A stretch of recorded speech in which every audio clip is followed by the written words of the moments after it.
উত্তরপ্রদেশের দুটি শহর মথুরা ও বৃন্দাবন। মথুরা হলো শ্রীকৃষ্ণের জন্মভূমি, যেখানে লাখ লাখ ভক্তের সমাগম হয়ে থাকে। আর বৃন্দাবন, যেখানে শ্রীকৃষ্ণ ছোট থেকে বড় হয়েছেন, মানে তার বাল্যভূমি। মথুরা বৃন্দাবনে প্রচুর মন্দির রয়েছে। মাত্র দুদিনে কিভাবে মথুরা বৃন্দাবন ঘুরে দেখবেন, কিভাবে যাবেন, কোথায় থাকবেন, মথুরা বৃন্দাবনে কি কি দেখবেন, এই সমস্ত যাবতীয় তথ্য নিয়ে আমার এই ভিডিওটি ভালো লাগলে লাইক, কমেন্ট ও সাবস্ক্রাইব করে পাশে থাকবেন। চলুন তাহলে ভিডিওটা শুরু করি। প্রথমেই বলে দেই কলকাতা থেকে মথুরা বৃন্দাবন কিভাবে পৌঁছাবেন। মথুরা বৃন্দাবন পৌঁছানোর জন্য মথুরা জংশনে নামতে হবে। কলকাতা থেকে মথুরা আসার তিনটি ট্রেন হলো হাওড়া থেকে 12177 মথুরা চম্বল এক্সপ্রেস, শুক্রবার বিকেল 5:45 ছেড়ে পরদিন সন্ধ্যা 7:45 আপনাকে মথুরা পৌঁছে দেবে। কলকাতা স্টেশন থেকে 13167 আগ্রা ক্যান্টনমেন্ট এক্সপ্রেস, বৃহস্পতিবার দুপুর 12:10 ছেড়ে পরদিন দুপুর 2:35 আপনাকে পৌঁছে দেবে মথুরা জংশন। এছাড়া 12319 গোয়ালিয়র সুপারফাস্ট এক্সপ্রেস প্রতি বুধবার কলকাতা স্টেশন থেকে দুপুর 1:10 ছেড়ে পরদিন সকাল 9:10 আপনাকে মথুরায় পৌঁছে দেবে। এখানে একদিন আপনি শ্রীকৃষ্ণের জন্মভূমি মথুরা ও আর একদিন তার বাল্যভূমি বৃন্দাবনের স্থানগুলি দর্শন করবেন। তাই থাকার জন্য আপনি মথুরা অথবা বৃন্দাবনের মধ্যে যে কোনো একটি জায়গা বেছে নিতে পারেন। যদি মথুরায় থাকেন তাহলে মথুরা জংশন থেকে 3 কিলোমিটার দূরে শ্রীকৃষ্ণ জন্মভূমির কাছে হোটেল নিন। অটোতে ভাড়া লাগবে পার হেড 20 টাকা। সব থেকে ভালো হয় বৃন্দাবনের প্রেম মন্দিরের আশেপাশে হোটেল নিলে। সব মন্দিরগুলি কাছাকাছি পাবেন। প্রেম মন্দিরের আশেপাশে প্রচুর হোটেল পাবেন। মথুরা থেকে বৃন্দাবন যেতে গাড়িতে 30 মিনিট মতো সময় লাগবে। যদি বৃন্দাবনে থাকেন তাহলে প্রথম দিনই বৃন্দাবন ভালোভাবে ঘুরে দেখে নিন। ভগবান শ্রীকৃষ্ণের লীলাক্ষেত্র বৃন্দাবন ধাম, যেখানে শ্রীকৃষ্ণ তার ছেলেবেলা কাটিয়েছেন। এখানে ছড়িয়ে রয়েছে রাধা কৃষ্ণের বহু মন্দির। সংস্কৃত ভাষায় বৃন্দাবন কথাটি এসেছে বৃন্দা অর্থাৎ তুলসী ও বন অর্থাৎ অরণ্য থেকে। বৃন্দাবনের প্রায় সব মন্দিরগুলি দুপুর 12টা থেকে বিকেল 4টে পর্যন্ত বন্ধ থাকে, তাই দুপুর 12টার আগে এবং বিকেল 4টের পর মন্দিরগুলি দেখুন। বৃন্দাবনের সবচেয়ে আকর্ষণীয় ও বড় মন্দির হলো প্রেম মন্দির। 2012 সালে এই মন্দিরটি প্রতিষ্ঠিত হয়। মন্দিরটির উচ্চতা 125 ফুট। 55 একর জায়গা জুড়ে মন্দিরটি বিস্তৃত। মাঝে রয়েছে মন্দিরটি, আর মন্দিরের চারপাশে শ্রীকৃষ্ণের বিভিন্ন কাহিনী ফুটিয়ে তোলা হয়েছে।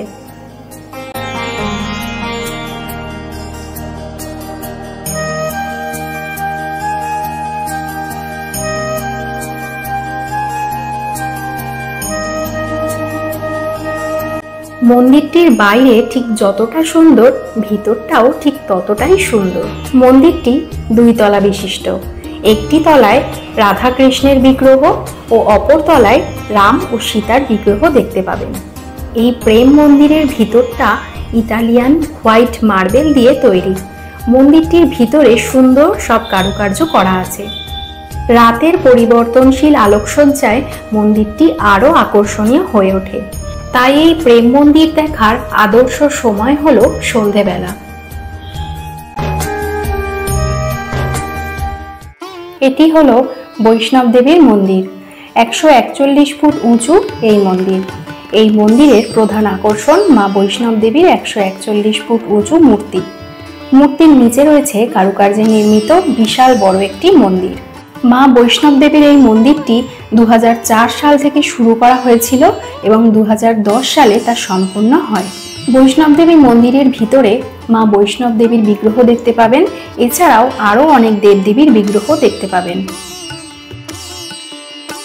মন্দিরের ভিতরটা খুবই সুন্দর। ভিতরে প্রবেশ করে আপনি মুগ্ধ হবেন। বড় ব্যাগ ক্যামেরা আপনাকে বাইরে জমা করে রেখে আসতে হবে। ভিতরে শুধু মোবাইল এবং মানি পার্স নিয়ে ঢুকতে পারবেন।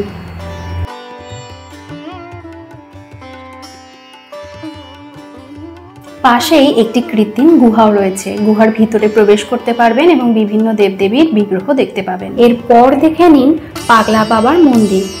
1981 সালে এই পাগলা বাবা মন্দির প্রতিষ্ঠিত হয়। সাদা মার্বেল পাথরের তৈরি এই মন্দির। মন্দিরের ভিতরটা অসাধারণ।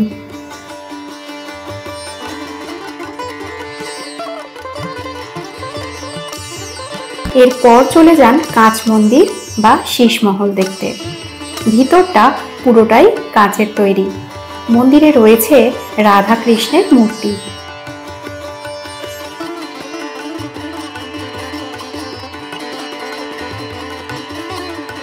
এরপর চলে যান রঙ্গনাথজি টেম্পলে। 1851 সালে দক্ষিণ ভারতের মন্দিরের আদলে এই মন্দিরটি প্রতিষ্ঠিত হয়। মন্দিরটির ভিতরে সোনা ও রূপোর তৈরি হাতি, ঘোড়া, সাপ এছাড়াও আরও বিভিন্ন মূর্তি রয়েছে। তারপর দেখে নিন সোনার তালগাছ। 20 বছর আগে ঝড়ে তালগাছের পাতা পড়ে যায়। বৃন্দাবনের পবিত্র জায়গাগুলির মধ্যে অন্যতম হল নিধুবন বা তুলসীর বন, যেখানে প্রতি রাত্রে স্বয়ং শ্রীকৃষ্ণ আসেন তার গোপিনীদের সাথে রাসলীলা করতে। মনে করা হয় এই তুলসী গাছগুলি শ্রীকৃষ্ণের গোপিনী। এখানে তুলসী গাছগুলি একে অপরের সাথে জড়িত। মনে করা হয় এই গাছগুলি রাতে গোপিনী হয়ে ওঠেন। তাই রাত 8টার পর নিধিবন সম্পূর্ণভাবে বন্ধ থাকে এবং এর ভিতরে কঠোরভাবে প্রবেশ নিষিদ্ধ থাকে। এবার চলে যান বাঁকে বিহারী মন্দিরে। এই মন্দিরে ভগবান কৃষ্ণকে বাঁকে বিহারী রূপে পুজো করা হয়। বাঁকে বিহারী মূর্তি আগে পূজিত হতো নিধুবনে। 1864 সালে এই মন্দিরটি প্রতিষ্ঠিত হওয়ার পর মূর্তিটি এখানে স্থানান্তরিত হয়।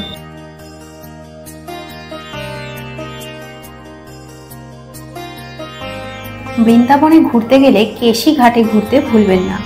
যমুনা নদীর তীরে কেশি ঘাট একটি পবিত্র স্থান। এটি বৃন্দাবনের প্রধান ঘাট। কৃষ্ণকে হত্যা করার জন্য কংস কেশি নামক এক রাক্ষসকে পাঠিয়েছিলেন। ভগবান শ্রীকৃষ্ণ এই ঘাটেই কেশি নামক ওই রাক্ষসকে বধ করেছিলেন। তাই এই ঘাটের নাম হয়েছে কেশি ঘাট। বিশ্বজুড়ে বিখ্যাত ইস্কন মন্দিরগুলির মধ্যে একটি বৃন্দাবনে অবস্থিত। মন্দির চত্বরে একটি বড় প্রার্থনা হল, একটি মিউজিয়াম, একটি গেস্ট হাউস, একটি লাইব্রেরি ও একটি নিরামিষ রেস্টুরেন্ট রয়েছে। সময় থাকলে অবশ্যই ঘুরে নিন বৃন্দাবনে এই ইস্কন মন্দির। এটি হলো গোবিন্দদেব মন্দির। এই গোবিন্দদেব মন্দির বৃন্দাবনের একটি বিখ্যাত মন্দির, যা তার দুর্দান্ত স্থাপত্যের জন্য বিখ্যাত। 1600 সালে রাজা মান সিং 7 তলায় এই মন্দির নির্মাণ করেন, কিন্তু 1670 সালে ঔরঙ্গজেব মন্দিরের উপরের 4 তলা ধ্বংস করে দেয়। মাত্র 3 তলা অবশিষ্ট হয়ে এখন রয়েছে। এই ছিল বৃন্দাবনের প্রধান মন্দিরগুলি। একদিনে বৃন্দাবনের এই মন্দিরগুলি অবশ্যই দেখুন। এছাড়াও আরও প্রচুর মন্দির রয়েছে বৃন্দাবনে। আপনার হাতে সময় থাকলে সেগুলিও দেখতে পারেন। আজ আমাদের ভ্রমণের দ্বিতীয় দিন। আজ মথুরায় কি কি দেখার জায়গা রয়েছে সেগুলো দেখাবো। একটি অটো রিজার্ভ করে মথুরা ও গোকুল ঘুরে দেখতে পারেন। অটো ভাড়া 1500 টাকা মতো পড়বে। মথুরায় প্রধান দেখার জায়গা হলো কংসের কারাগার, যেখানে ভগবান শ্রীকৃষ্ণ জন্মগ্রহণ করেছিলেন। কথিত আছে ভগবান শ্রীকৃষ্ণ কংসের কারাগারে বাবা বাসুদেব ও মা দেবকীর কোলে জন্মগ্রহণ করেন। তাই এই কারাগারই শ্রীকৃষ্ণের জন্মভূমি মন্দির হিসাবে পূজিত হয়। মন্দিরের ভিতরে ক্যামেরা, মোবাইল অ্যালাউ নেই। বাইরের কাউন্টারে জমা রাখতে হবে 10 টাকা দিয়ে। এরপর দেখে নিন দ্বারকাধীশ টেম্পল। এই মন্দির মথুরার বৃহত্তম ও প্রাচীনতম মন্দিরগুলির মধ্যে একটি। 1814 সালে শেঠ গোকুল দাস পারিক এই মন্দিরটি স্থাপন করেন। মন্দিরটি রাজস্থানের আদলে তৈরি। মন্দিরের গর্ভগৃহে শ্রীকৃষ্ণের একটি কালো বিগ্রহ রয়েছে। এখানে শ্রীকৃষ্ণকে দ্বারকাধীশ রূপে পুজো করা হয়। দ্বারকাধীশ মন্দির থেকে একটু হেঁটে গেলেই পড়বে বিশ্রাম ঘাট। ভগবান শ্রীকৃষ্ণ কংসকে হত্যা করার পর এই ঘাটেই বিশ্রাম নিয়েছিলেন, তাই এই ঘাটের নাম হয়েছে বিশ্রাম ঘাট। এখানে যমুনা নদীতে নৌকা বিহার করতে পারেন। আর সন্ধেবেলায় যমুনা আরতি দেখতে একদম মিস করবেন না।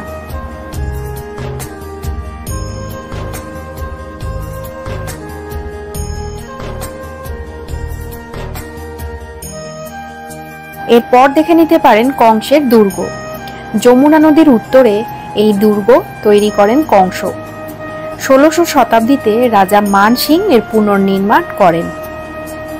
এরপর দেখে নিন গীতা মন্দির। এই মন্দিরের সমস্ত জায়গায় রয়েছে গীতার শ্লোক। এখানে লক্ষ্মী নারায়ণ, শ্রীকৃষ্ণ ও রাম সীতার বিগ্রহ দেখতে পাবেন। এই সব মন্দিরগুলি বেশ কাছাকাছি, তাই যারা পায়ে হেঁটে ঘুরবেন মনে করছেন ঘুরতে পারেন। এছাড়াও একটি টোটোতে করেও ঘুরতে সমগ্র মথুরা সকালে ঘুরে বিকেলে যেতে পারেন গোবর্ধন পাহাড়ে। কথিত আছে ভগবান শ্রীকৃষ্ণ এই গোবর্ধন পাহাড়কে কড়ি আঙুলে করে তুলে নিয়েছিলেন ইন্দ্রের কোপ থেকে রক্ষা করবেন বলে।